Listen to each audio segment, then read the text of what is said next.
So a little birdie tells me that this episode is actually the 200th episode of Making Tracks. It was a porg that told you, actually, not a birdie, but that's actually true, yes. So that's 200 episodes in the studio. That's not including all the live episodes that we've done of us walking around talking absolute nonsense at a convention. Yeah, which we do very often and very well. We should celebrate that with some new opening music. So without further ado, welcome to Making Tracks. Because of the following special program, Wonder Woman and the Incredible Hulk will not be presented this evening.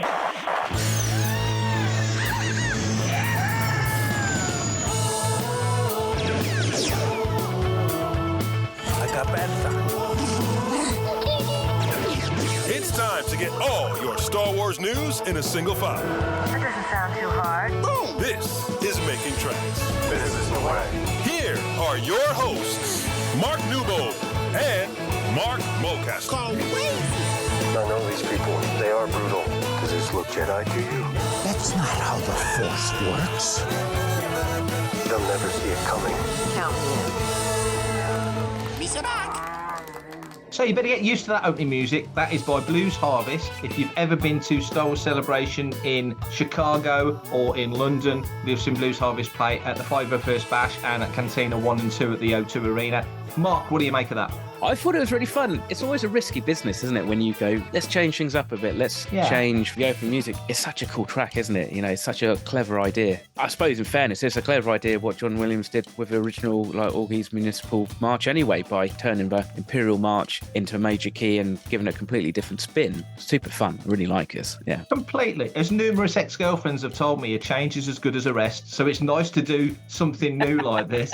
And like you say, taking that Imperial March, I mean, he kind of did flip things with Kylo's theme. He did it with Augie's theme, and so it's very clever. Yeah, I suppose that's just down to the genius of John Williams, really, isn't it? And it's a genius of also understanding his own music, which sounds really bizarre, but like it's being able to kind of take a step back and go, right, so how can we kind of like turn this on its head? 200 episodes. I joined when the ratings went really downhill. Like an Ewok battle wagon out of control, I think is how you describe the ratings for. Like an Ewok battle wagon out of control. Exactly. So when was the first episode? It was May 2018 to my best recollection. And I really should know this because, you know, I've been on all of them. Just before Solo came out, I do remember us having audio from Solo on pretty early on. That was really in the midst of I guess you say fandom kind of tearing itself apart after the Last Jedi kind of like split, shall we say. And let's be fair, I don't think it's been much better since then. No, really. It's not, sadly. It's not. It's weird how, looking back, I mean, like, now I've got a bit of distance on it, and Fantha's been going sort of six and a half years now, seven years in October, which is insane to me. It still feels like we've just got started. And we didn't get the podcast network going until we were sort of 6 months in, because it was a big change coming from where we'd been before, and everything was set up there. And so you want to kind of get all the pieces in place to do our own thing. Making Tracks obviously was the start of that, along with Fantha Down Under, which I think launched maybe a day or two later. So that's our other long tenured show. But I never expected that we'd get to 200 studio episodes, as we call them, and 350 plus in total. And on the whole network, there's sort of about 540 episodes. So it's incredible. But like you say, you look back at that, we've autopsied Solo so many times, and I don't think the autopsy was on the film, because the film was great. It was a cracking film. Yeah. It was the way that it was released and the way that it was put out into the world. So coming out as it did, and we've got Deadpool and Wolverine coming within a week of where we sit right now. Back when Solo came out, Deadpool 2 had come out. You've got Infinity War out. You've got Ready Player One out. It was a big animated film as well. I forget which one it was. But, they've got loads of stuff going on. And poor old Solo got plonked in the middle of that with not the best marketing, so people didn't quite know what they were getting. And it didn't work. So it was, you're right, it was. On the back heels of Last Jedi sort of causing a division, it was a funny time. And also, I guess, looking back, because I can remember some of the conversations and, again, I guess, nervousness, not so much around Solo. Ironically, it was more around Rogue One. They're saying, I don't know if people are going to get the fact that we're jumping back before A New Hope and stuff. I wonder how much of that was down to the momentum of the franchise after Force Awakens, but that didn't have the issues that, like you said, Solo did. I guess it just felt like there wasn't the confidence from a studio in it in the same way that we had with Rogue One and Force Awakens and stuff. But like you said, Infinity War came out. That was the big film of the summer. So $2 billion film, yeah. Yeah, and that's it. It's timing is everything, isn't it? And when we start to look into the future at like the new films that are potentially coming out, you do have to kind of sometimes look at what else is out in and around that to kind of say, could this be again another time when Star Wars doesn't necessarily dominate the box office because of other franchises? You've got to wonder what's coming out in December of, well, let's say 2026, or whenever they release Mando and Grogu. I think they've got 2 films are on the slate, aren't they? I know there's more happening, but the 2 films seem to have a date. And if I remember rightly, one's got a May date, one's got a December date. So, which is fine because Marvel can release films anytime they want. But Star Wars was always traditionally May. And I think a lot of us now agree. Yeah, me had my grumpy old man chat last week about the Fox fanfare, notwithstanding. Yes. I'd love to see Star Wars come out in or around the 25th of May, but I get that the real plum time now for Star Wars is December. So seems to be Christmas, yeah. It's all fine, other than the fact that it means that any premieres that we go to are normally bloody freezing. So. Oh my goodness! We talk about Last Jedi. The Last Jedi premiere was the coldest I've been outside of going to. This is a silly story. I went to New York Toy Fair in 2015. We went for a meal just off Times Square with a bunch of Hulk collectors, Gus Lopez and Mike Ritter and all those guys. We had a great time, and we walked out into the streets, and it was maybe half a mile back to the hotel that we were staying at. And oh my goodness, it's the coldest I've ever been. It was -20, but it felt like a bit, when we all did the Ice Bucket Challenge 10 years ago.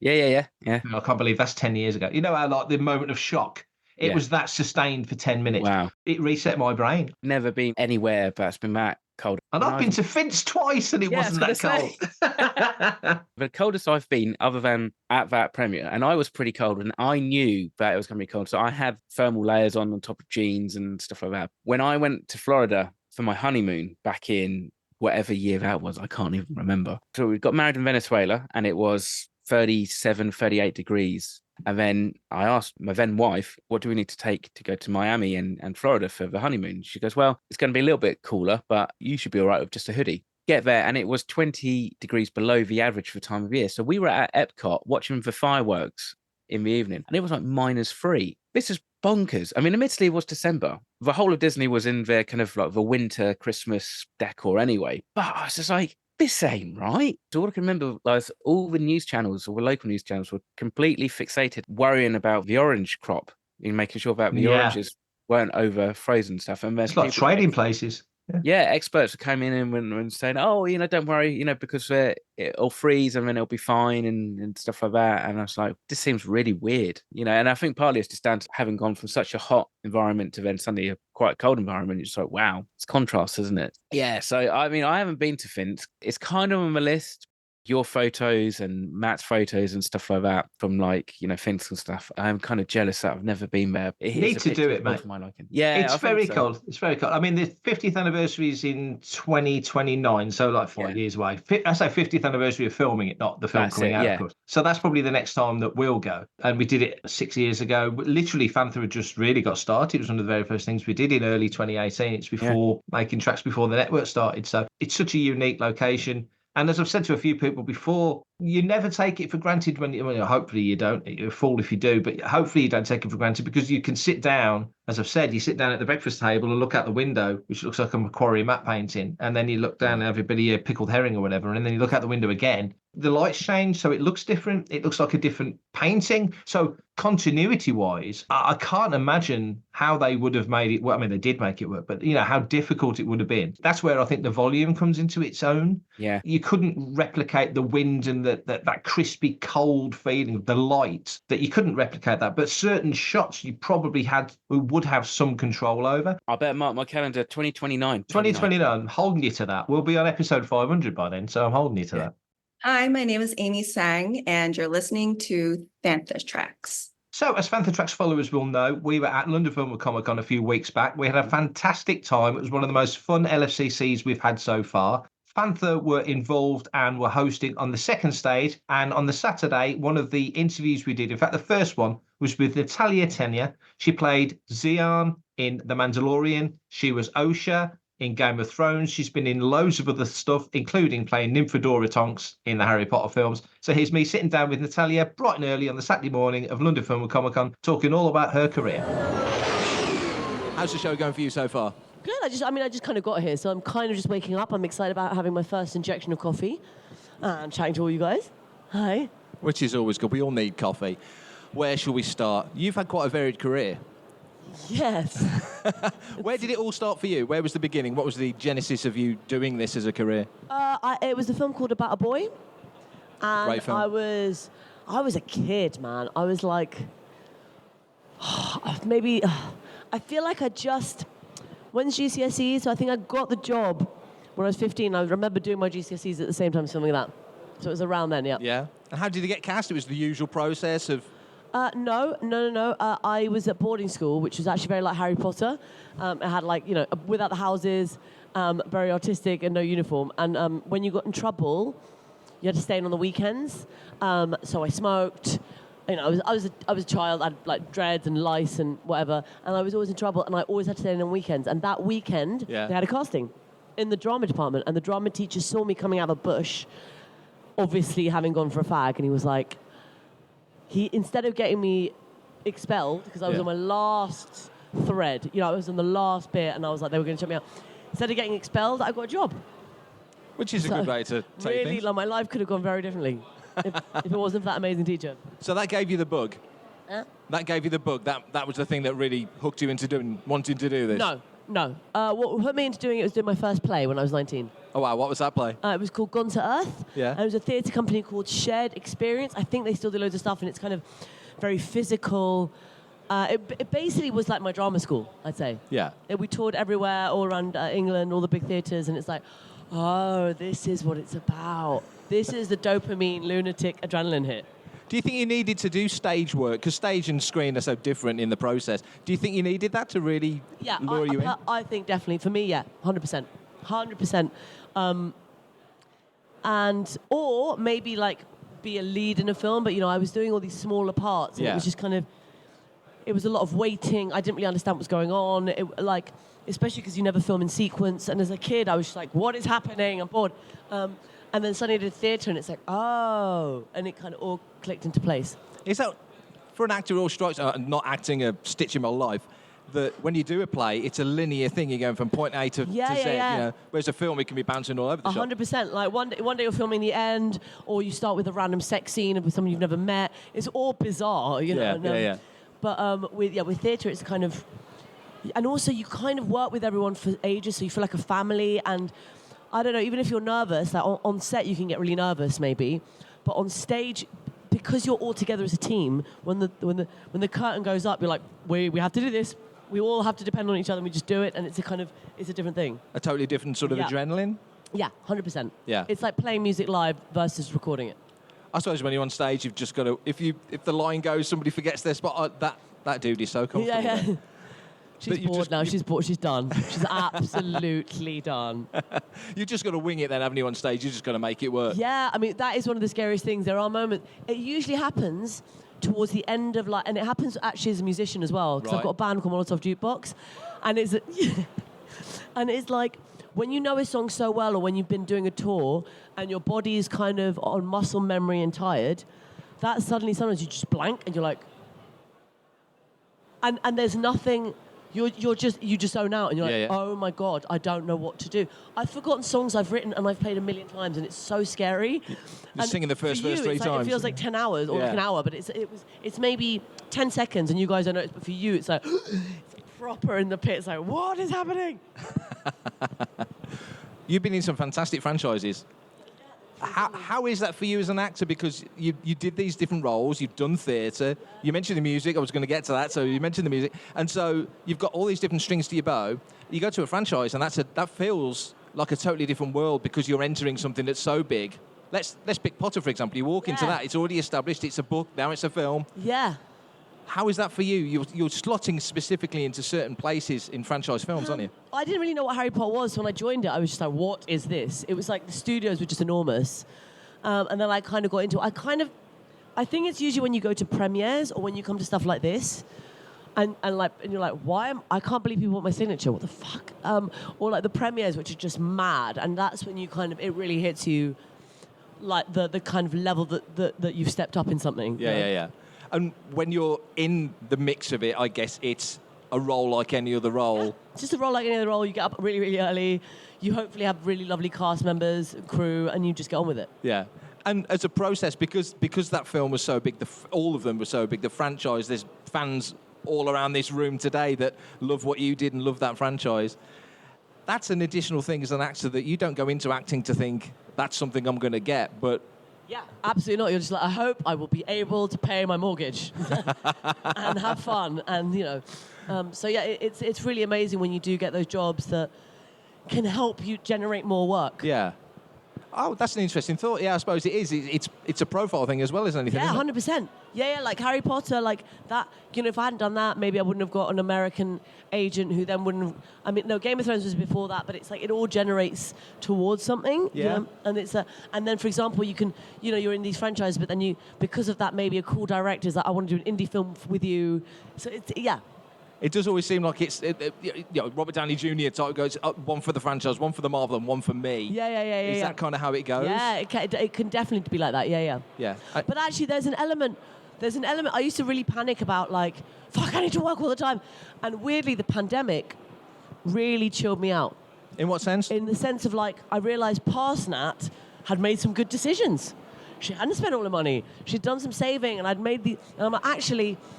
Yeah, I'm going to be 40 this year, and it's like, I don't know, I want to be able... Of course, there's going to be jobs sometimes you're like, shit, I really need to make money, but actually, I'm getting to the point now where it's like, no, unless it's like really lovely people and a good job, why do it? Yeah. We're going to die one day. It doesn't make any sense. That's true. So you were kind of living in the moment before, but now you're starting to think... and panic, and just always like, I need to work. When's the next thing? And weirdly, the pandemic kind of went like, actually, you've got this, and if you don't get this job or you say no to it, there'll be another one.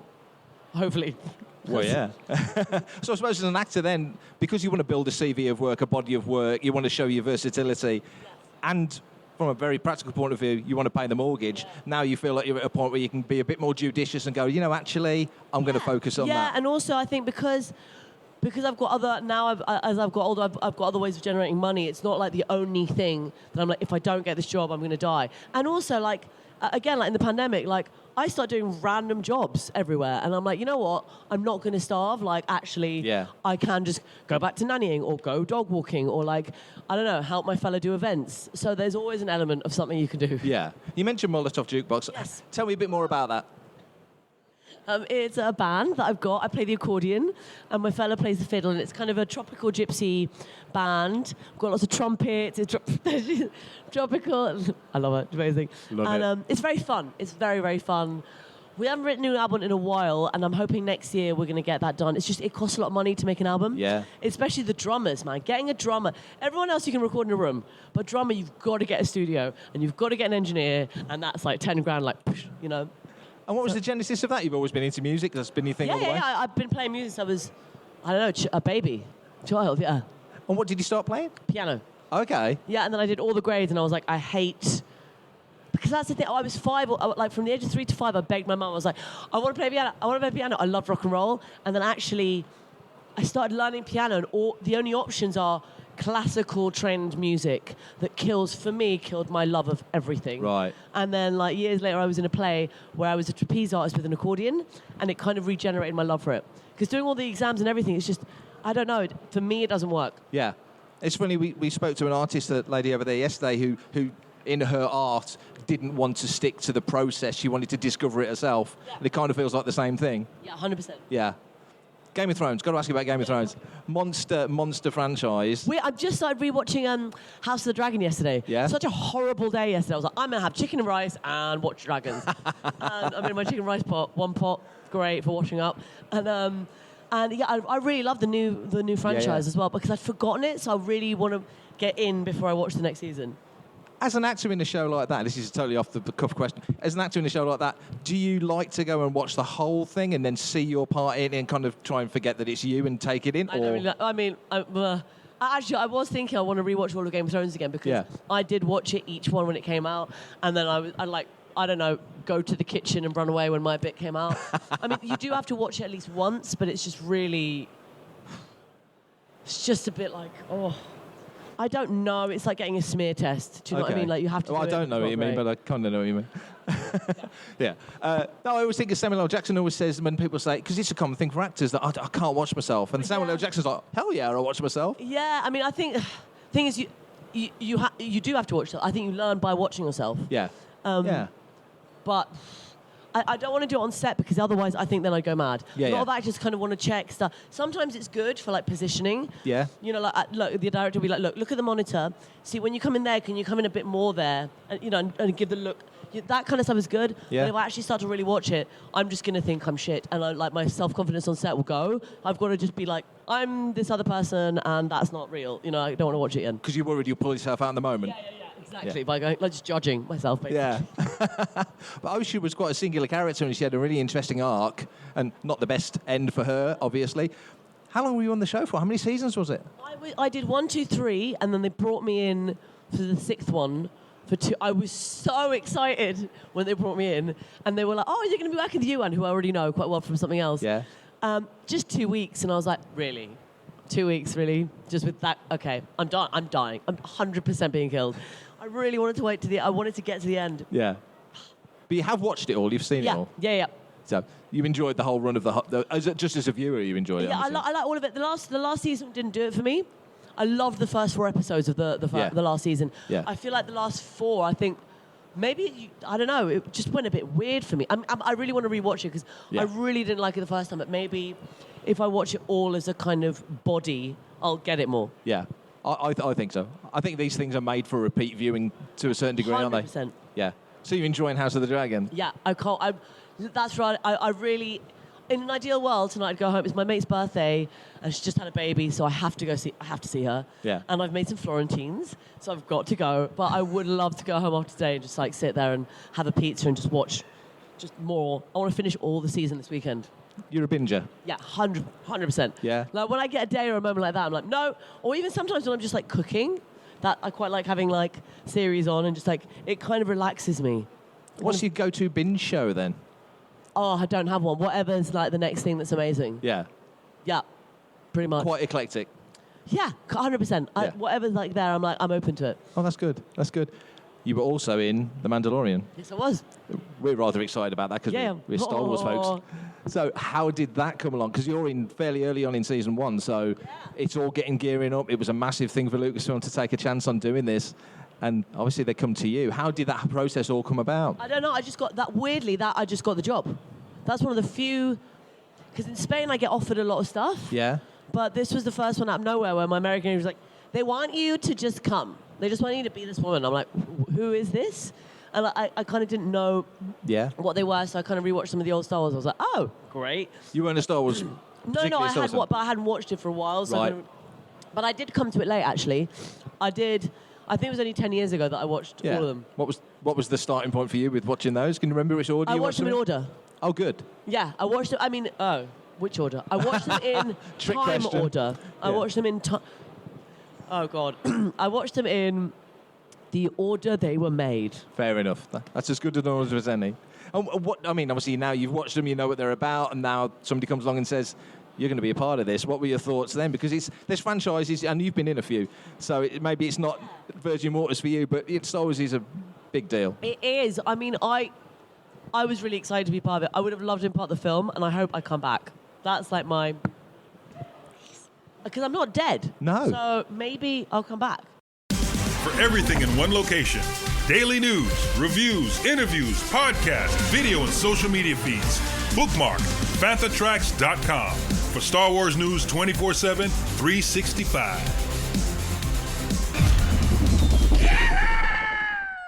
You're one of the first people as well of a certain bunch of actors that got to work on the volume and work with all that technology as an actor, because it's so new. It's something that a lot of people aren't familiar with, and there's processes to doing it. You don't see what we see on the final product on the screen. There's different things going on. What was that like for you? Instead of standing in front of a blue screen? No, they don't have that. No, they don't do that anymore. They've got like... it was like magic, because obviously on Harry Potter it was all a massive green screen, like a room like this, but just all green. and like a massive camera, like a dinosaur, and and Harry Potter was a ball, and it was all a bit mad. Whereas Star Wars, I walk in and it's like, it's a massive screen, and it kind of looks like diamonds, and then you realise it's all tiny, tiny little screens, and they go on, and they use the science that's behind gaming. Yeah. It's incredible. So you're on set, and it's like, everything's there. It's like all projected, and it all feels real, and as the camera moves, everything moves with it, and you're like, this is amazing. This is magic. Science and magic. And as an actor, that's got to help you. Yeah, 100%.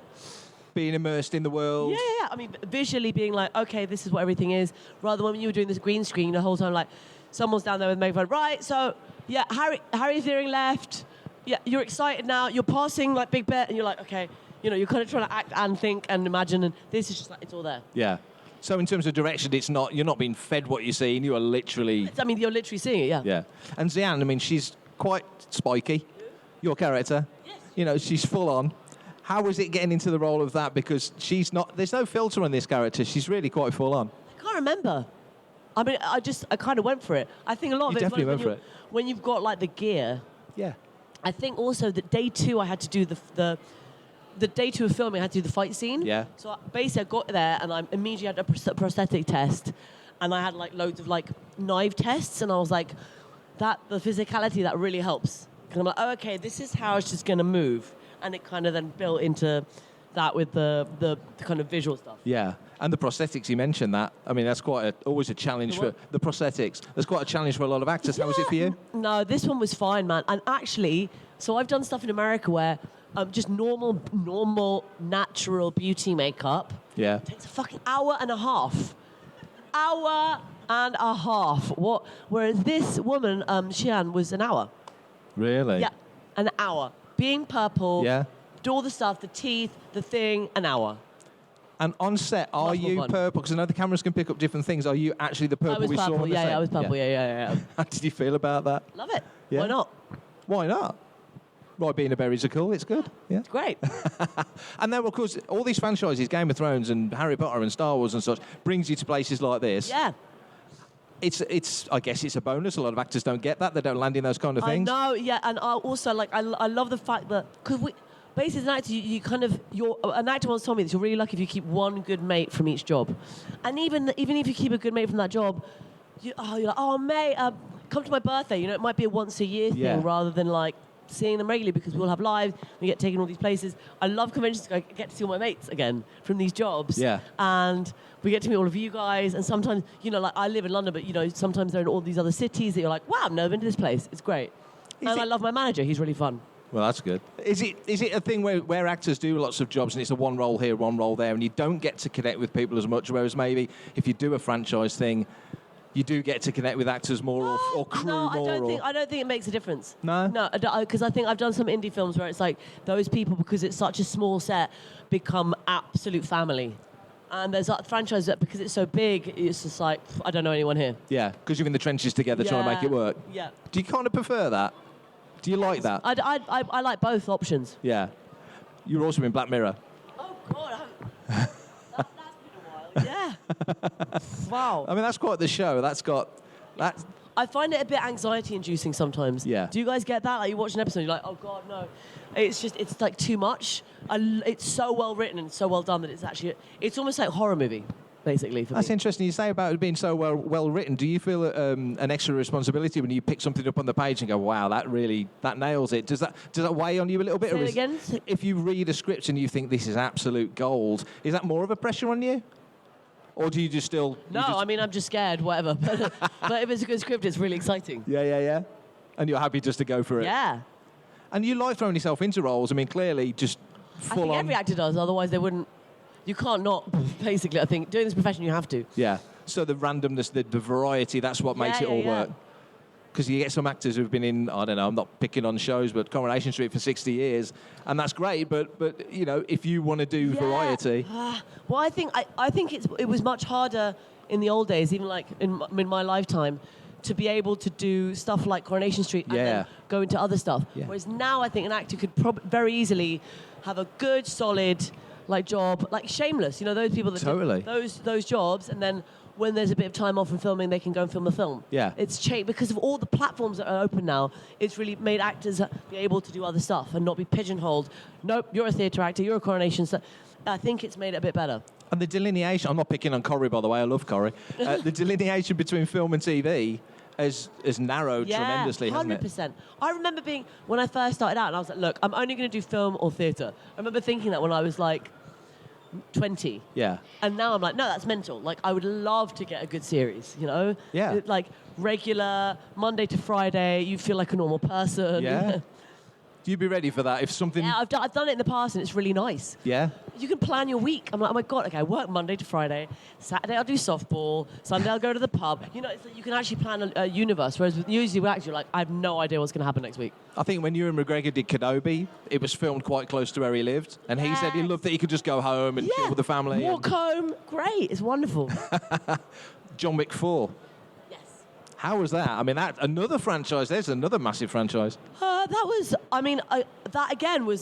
was another offer. They just offered it to me. Chad, the director, is amazing. Right. I can completely see why him and Keanu Reeves have worked together over and over again because they're clearly really good mates. And that makes the vibe on set wonderful. I was going to say, that must make a difference when the creatives are cool and calm. It doesn't pass the tension down to the crew and the cast. No. And especially, I think, because he comes from a stuntman universe, how he kind of comes to being a director is very different to other directors. Yeah. He's coming from a different angle.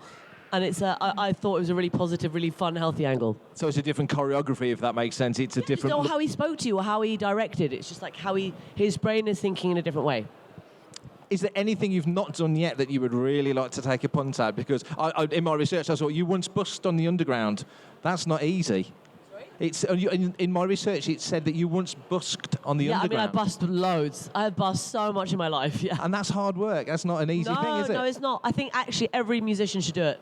Yeah? Because it's a really good training for people that when they utterly ignore you, you just stop caring. So now, then you go on stage and it's like, okay, no one likes us, doesn't matter. Yeah. And it's really good practice, I think. And lose yourself in the music. Yeah. So is there anything you've not done yet that you would like to try? In my life? Generally, yeah. I want to jump out of a plane this year. Okay. With a parachute? Yeah, okay. Hopefully, Just want to qualify that. Not like one of those squirrel bat suits, no, or dead, no. I want to try it, yeah, that's something I want to do. There's so many series that I watch and I'm like, I want to be in that. The White Lotus, I'd love to be in White Lotus. That's a great series. I'd like to be in a Bond film. Yeah. I would love, you know what, I really want to do some sort of, it's been a while, but I suppose Game of Thrones is like that, but it's period. But I was a medieval bag lady. I didn't get to wear like the cool outfits. I'd quite like to do some kind of mad period drama. Even like how they've started to do like the new Bridgerton world and how they're bringing in old stuff and making it sexy. Yeah. Something like that would be fun. And what's going on with you right now? Not literally right now, but what's sort of the current thing that's going on? I can't talk about it. Okay. Well, I do have a job, but I don't. Oh, no, I can. What day is it today? It is the 4th Saturday. No, the 5th? 6th? Yeah, 6th. Yes, I can. Okay, there's a series that's going to be amazing, and it's on the BBC, and it's called Riot Women, and it's one of the best things I've read in a long time. It's going to be so good. I'm playing a little part in it, but yeah, watch out for that. You heard about it here first. Brilliant. Fantastic. Have we got time? Are you okay taking a couple of questions from the audience? Of course. If anyone's got a question, fuck it. Why not? Are we happy to do it? We've got a microphone roving around. So if anyone's got a couple of questions, pop your hands up. Time is now. Here we go. Guy down the front. Hello. Hello. Hi. Hello. Really nice to meet you, by the way. I'm deaf. I was just saying. Yeah, sorry. I think it was me then. Really nice to meet you. My question is, obviously you've been in some amazing franchises. Do you have a particular favourite role or favourite kind of job, I guess, that you've worked on? No. Well, there are some jobs that I don't know, weirdly, like, what year are we? 24. Yeah.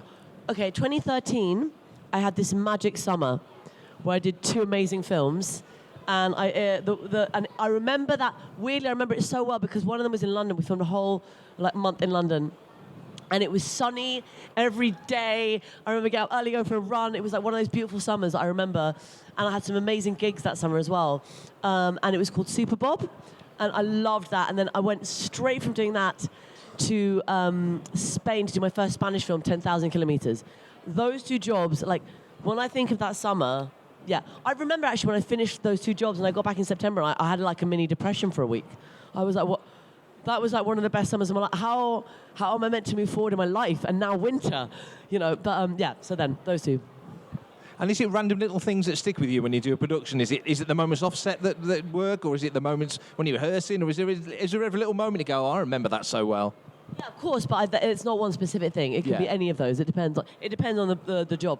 And now, like you say, 2013 was such a good year. Now you kind of feel like you're chasing that kind of cool vibe. And yeah, so vividly that year. Yeah. I'm getting old now, and you're like, that was a good year. Fuck me. You're not getting old. Have we got any more questions? 100%. Here we go. Oh, hello again. Hello. First of all, thank you for everything you do. Thank You're you such as an well for everything you do for inspiration. me. Every time I see you, I bring you the love from all your fans all around the world. Today, especially from Milenia in Italy. She's been through a very difficult health period, and she saw you just before she went through that. So she was really happy to see you. I hope and now she gets she's well better. soon. Yeah.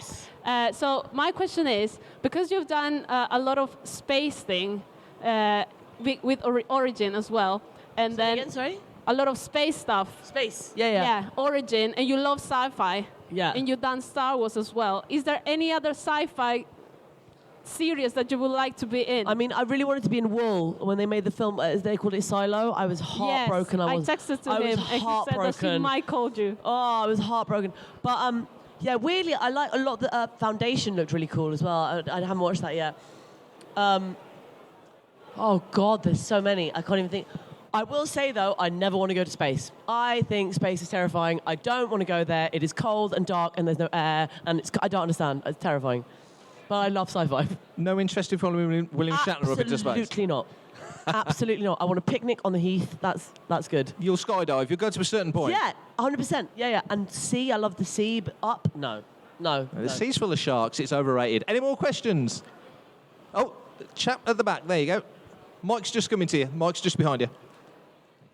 Microphone's... Yep. Hi. Hi there. I do remember we made a film together called Stalker back in 2019. Yes. Do you know if that's coming out yet at all? I have no idea. I haven't seen it yet. But weirdly, I saw Marco, so our director, Mark Sandeman, I saw him like, oh, it's already come out. It's somewhere. It's somewhere on Amazon. Where I have no idea. This woman knows. Oh. This woman. Find her, she knows. You've got the best agent you never knew you had. It's perfect. Chap, there you go. Oscar. Chap over here. Final question, yeah, just coming to you. Yeah. Thank you very much. Firstly, huge fan. Absolutely love your work. Absolutely amazing. I told 2 of my students, because I'm a teacher, I told them that I was going to meet you today. What do you teach? Drama, performing arts Yay! and music, and I'm a special needs teacher as well. So I teach lots of different things. But one question we all wanted to know was, what was your best moment from Harry Potter? Was there anything that really stood out to you on the set? Was there anything that was really particularly really cool? Yeah. The broomstick flying. The green room that I said when it was like a massive green room, I loved that. I loved it. I was on this massive weird like kind of contraption that like moved like you're on a fairground, and there were like sexy men blowing hot air at me, and I found it really fun to like kind of use my imagination like Harry Potter's a ball, tennis ball. I also love just hanging out with the animals. Like when I was bored on set and like with so much waiting, I'd go for a walk to the animal sanctuary bit, and there's loads of owls and loads. It's just like, it was so cool. I got to pet them. I just go and hang out there. So I really like that part as well. Thank you. Wonderful. Thank you, everyone. Good luck being teacher drama. Yes. Can I just say it's wonderful to have a Star Wars actress on stage bringing a dog, because Carrie Fisher always used to bring Gary, so it's just nice to see a Star Wars actress with a dog on stage. How old she is? She's done, man. She wants to watch the rest of House of the Dragon as well. Thank you. Well, thank you guys so much. Thank you for listening and asking questions and being here. Thank you. Thank you. Good news, matey. We've got a listener's question. It's from our regular dude, Skyhawker. So, dear Marks, so now that the Acolyte series is finished, we can look at the series as a whole. I'm sad to say that I didn't really enjoy this series, mainly due to the bad writing. It certainly wasn't as woke as many of the online reviews suggested, but the character motivations were always very vague, with many flip-flopping as the series went along. I was never sure who I was supposed to be rooting for, so I felt no emotional reaction when a character died. I felt like this whole series was a convoluted mess that needed a script rewrite before going before the camera. Do you agree or am I wrong? Cheers, dudes, Skyhawker. So thanks as always, Skyhawker, for the question. We always appreciate it because it always gets us thinking. Mark, do you agree with Skyhawker's assessment that The Acolyte didn't work because of bad writing leading to lack of interest in the characters? What do you think? Yeah, do you know what? I don't disagree necessarily outright, in fairness, because, and for one thing, he's quite right. It wasn't as quote unquote woke as many people are being shouting and throwing my toys out of a pram about, unless they saw other things that I clearly didn't accepted. Yeah, exactly. I kind of did bring this up in last week's reaction chat, to be fair. I did think that the scripting was a little bit weak in places. And the thing is, there's good, strong dialogue, and then there's good, strong Star Wars dialogue, and then there's bad Star Wars dialogue. I don't like sand and all that kind of stuff. Some of this stuff just felt a bit weak. I watched it. I've watched the last couple episodes twice now, actually, which has been good. But both times I was just like, it felt like there just wasn't the emotional weight behind some of the words. It may not necessarily be the scripting. It may actually be more the direction of the actors. You can have a really strong performance with a bad script, and you can have a bad script. But if you have a weak performance, you're not conveying the intention of the script as well. So it could be that. And this is it. Actually, I think I posted on, I don't know if it's Star Wars Explored or somebody's Instagram feed the other day when they said, do you want a season 2? Which I think is actually probably the bigger, wider question. And I said, yes, I absolutely do. Because one, there was unanswered questions. And again, I think that as much as it's cool to say, oh, we're going to show this in a book or in a comic, I think that needs to be like the last resort rather than maybe the next resort. We should show the next iteration of these characters on screen. But I did say at the time, I think they need to kind of go back and work on the script a little bit, because it didn't land for me in the way that I think it needed to really elevate the series back a little bit higher. What about you? What did you make? It's a very on-the-nose question. Thanks again, Skyhawker, for sending that in. I do understand what people are saying. I sympathise in the sense that it's a brand new era, and they as a team, not just Leslie Headland specifically, they as a team needed to establish a new era. And so it has to have its own feel. It does feel like a cherry pick of tones from different stuff we've seen before. Sometimes there's a snappiness, there's a bit of banter, which I like, which is very OT. There's the formality of the prequels, elements from different things. So I'm cool with all of that. Most shows could probably do with another pass. That being said, it's virgin ground, essentially. So I'm forgiving in the sense that that's the tone of what this era is about, because it really took me quite a while, for example, when the Phantom Menace came out, to kind of equate the fact that, okay, if A New Hope, if Star Wars is 1977, and Star Wars is the most in its era of all the films, Star Wars feels like a film made in the 70s. So if Star Wars is 1977, and this is 30 years before, we're going back to the formality, the Errol Flynn swashbuckling vibe of the 30s and 40s. That, in my head, made Phantom Menace and its tone moving into Clones and Sith make more sense. And very cleverly, Clones isn't quite that. Sith definitely isn't that. Sith feels more like a nearer to the 70s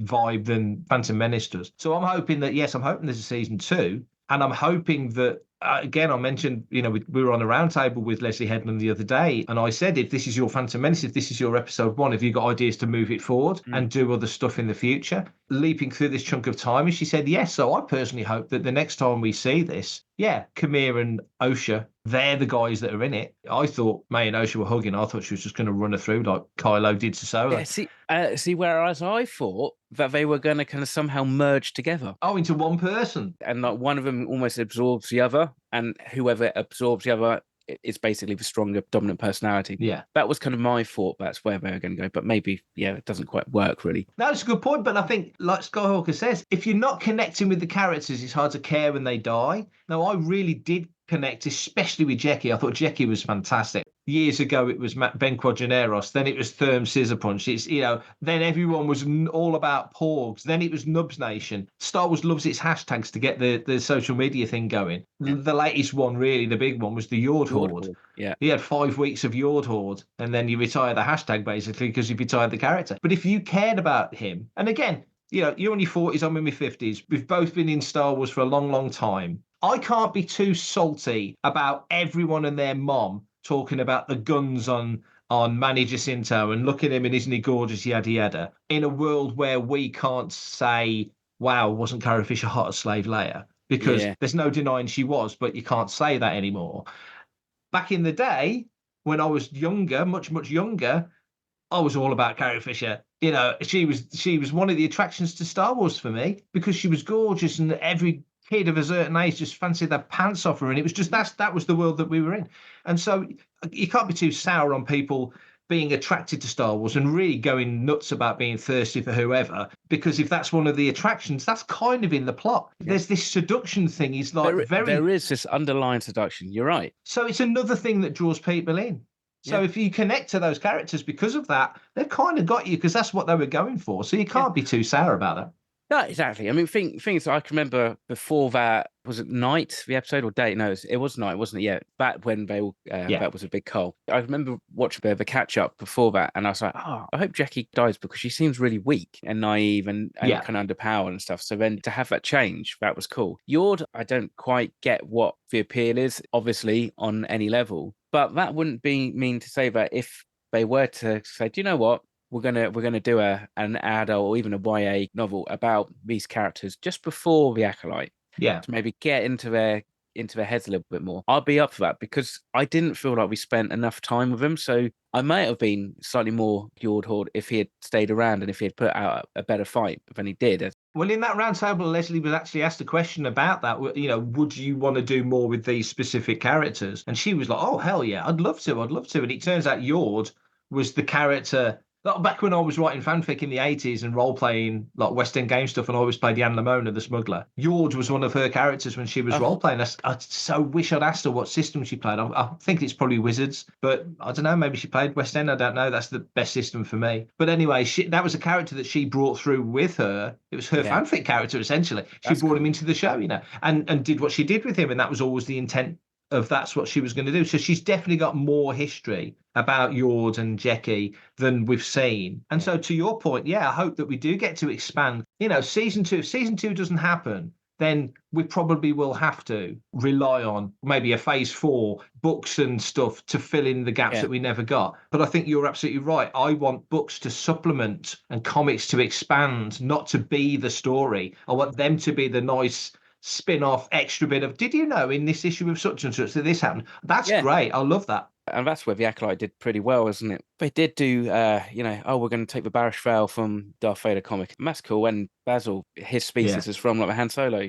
Han Solo's Revenge, That's cool. So those are nice little deep cuts. I guess that's what helps to maybe bridge those generational gaps, as it were, between the different age of the fandom. And it doesn't feel like particularly fan servicey. It's just maybe they're just kind of gone, hey, that's, we haven't done that, let's include that. So I mean, but I think, coming back to it, that's the thing, isn't it? There's probably some people who have watched Acolyte, and if they are like, hands down 100% all in and have really enjoyed it and got emotionally attached to it, I'm really happy for that and for them, because that means that hopefully they will be the voice that will then want to push the Acolyte into a second season. And I don't think there's anything wrong with exploring this time period, even if they were to maybe pivot a little bit, and I think they could do now, and you could almost spend more time with May and Osha rather than the Jedi, and maybe the Jedi become the secondary characters and spend more time with the Sith Acolyte training school, as it were, and maybe we see Darth Plagueis. That might be where you can pivot, and you could pivot the tone of the Acolyte a whole, which would then make it even more interesting.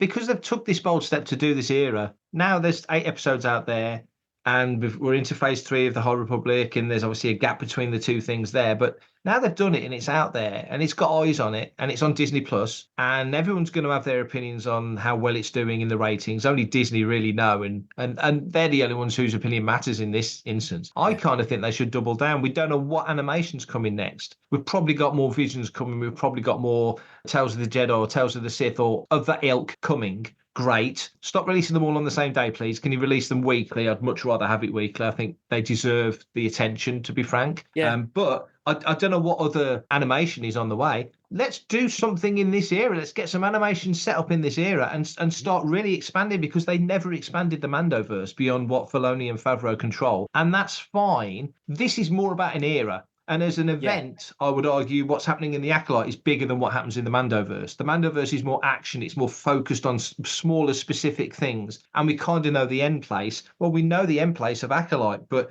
That's huge. This is the re-establishment of the Sith. This is Plagueis. This is the speech that Palpatine made in the Galaxy's Opera House in Revenge of the Sith. This is it happening. This is what led to the creation of Anakin. It's what led to his motivation to save Padme. It's absolutely pivotal. So I want to see more of this era get fleshed out. To me, this is just the starting point. Yeah, if they'd have had more time, then maybe they could punch up the script or whatever. I'm fine with it personally. I take it as it comes.